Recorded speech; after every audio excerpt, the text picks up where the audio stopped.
Hi, my name's David Corby. I'm the founder of the College of Complementary Medicine, and today we're going to be talking about holistic kinesiology and the sorts of things that a holistic kinesiologist would do in supporting their client.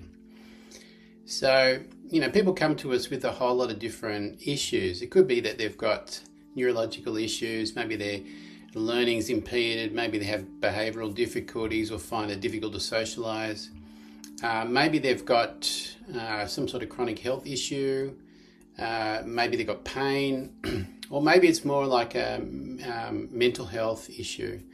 So maybe it could be something like they've got depression or anxiety, or possibly they're just going through life and feeling like there's got to be something better than what they're currently experiencing. So like a lack of purpose, or a sense that they're generally not happy or not really having a fulfilling life like they would like to. All of those issues potentially we can help them with. The way we support people in all these different situations is by helping them to be able to better understand what's driving their issue. And kinesiology is great for that because we can use feedback from their own body to get information about what's going on. But because we're doing holistic kinesiology, where we also combine kinesiology with other aspects of complementary medicine, we're able to sort of use our analysis as well to try to help them understand what's going on as well. So it's about asking good questions and helping them uncover the areas that need to change in order for them to get what they want. And then once we've sort of worked out what the problem is and what they need to work on, with holistic kinesiology, we've got a lot of tools that we can apply to help them to be able to then really embrace that solution. So it could potentially be that we're going to work with the body and the musculature. Maybe there's got tight muscles here and there that's creating the pain, so we actually might do physical work with them. Or maybe what we need to do is let go of a lot of stress, and we've got a lot of different techniques to help with that. So it could be, for example, using acupressure, but it could also be using some sort of energetic medicine approach to, like working with chakras. And we may also want to do work on the neurology. And when we work on neurology, we actually have a lot of tools with that. So we look at primitive reflexes, see whether those reflexes are on. And if they are, we often use acupressure points to be able to help resolve that and help the brain function better. So there's actually a multifaceted approach, and depending what the problem is, we'll apply different skill sets to that problem.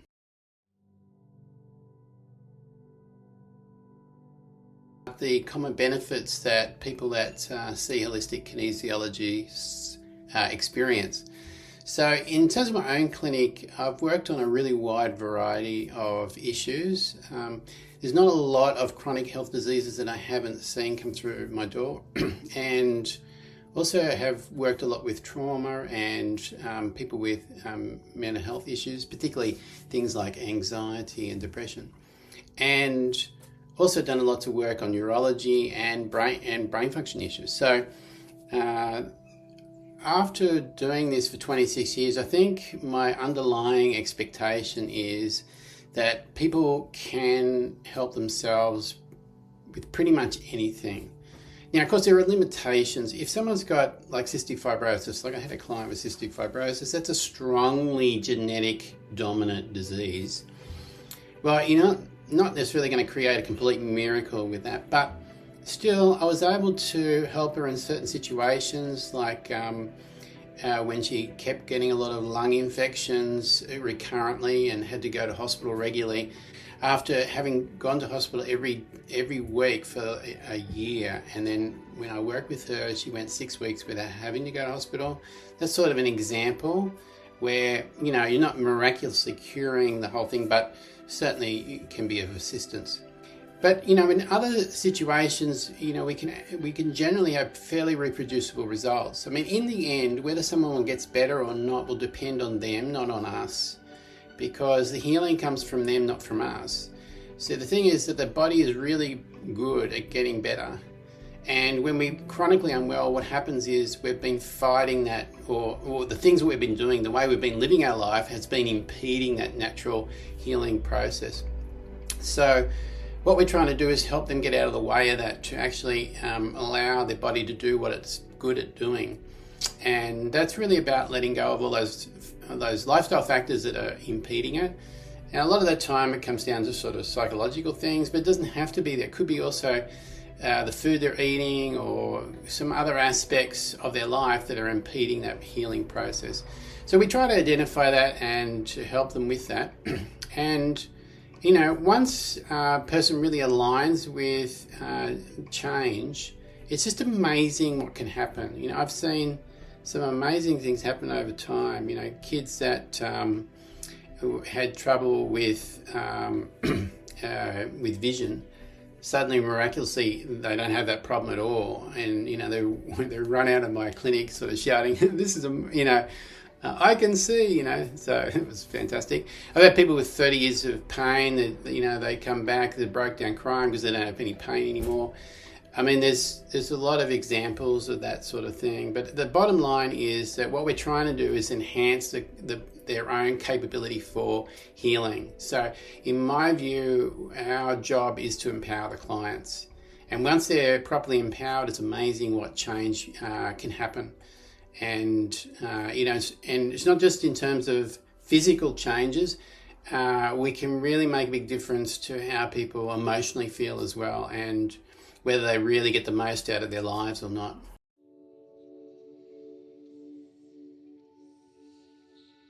How holistic kinesiology helps people with anxiety.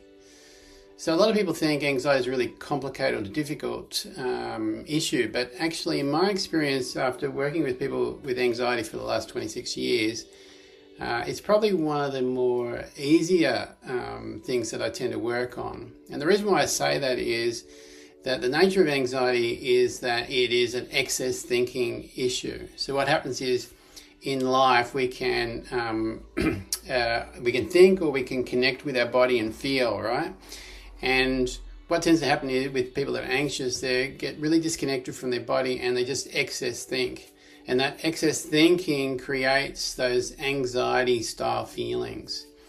And so when I'm working with someone with anxiety, I consider that basically generally an excess sort of pattern. And any sort of excess pattern is usually one that is not so hard to resolve.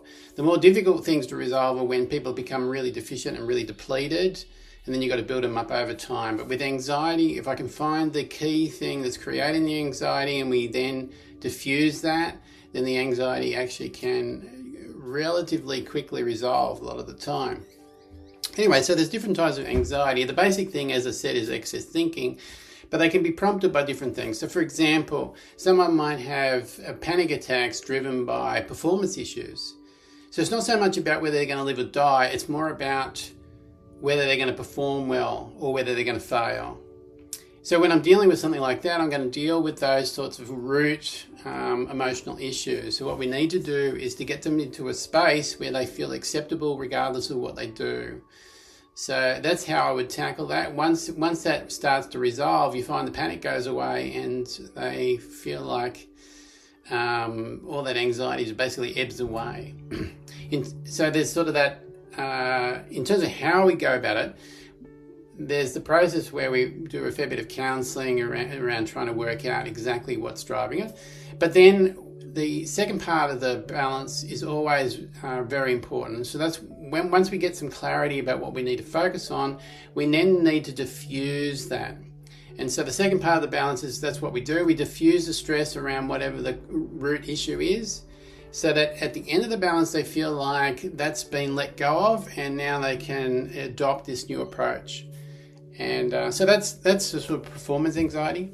If it's more like a fear-based anxiety, so that might be prompted by, potentially they might have had some sort of trigger event that really made them anxious. Maybe, for example, I've had a lot of examples of this, but one example that sticks out would be when they've choked on, say, bread or something. So they had this sort of situation where they ate too fast, their throat got constricted and they couldn't breathe. Now that is a severe survival event. And after that, they might be then panicked anytime they put food in their mouth. So in a situation like that, I really mostly work with that neurologically. So what I've got to diffuse is that survival stress that's been triggered by the choking. And that's actually a relatively simple process where I get them into the actual feeling, and then we diffuse it with acupressure points, and there's like protocols we follow in order to let that stress go. So once we reprogram the stress, it's basically not there anymore, then they're able to eat again. I've had lots of examples of that. It's actually a surprisingly common thing that happens, particularly with kids. So then we've got the performance anxiety, but the neurological anxiety. There are other types. So, for example, sometimes if people have a major heart operation or they lose a lot of blood, afterwards they can be a bit anxious. They're slightly different, and I probably approach those a little bit differently. The heart one is sort of fairly similar in the sense that I work a little bit more psychologically on that one, but it's sort of an interesting one, that one, because it's like they lose their confidence in their own ability to navigate life. So it's a bit of a broader issue, that one, than just some of the others. In terms of the blood loss one, that one is more a deficiency thing. So once their blood starts kicking in again and they start to get better health, often that anxiety sort of ebbs away. So that's more of a building up process, building up their health, and trying to support that health in order to then let go of the anxiety. So that's just some examples, if we're looking at anxiety, of how we might approach it. And as always, it's sort of always going to be a combination of working out what the key triggers are and then diffusing those triggers. So we do both. It's about working out where we've got to focus, and then once we know where we've got to focus, it's then about, okay, let's let all that go now so we can move back into balance.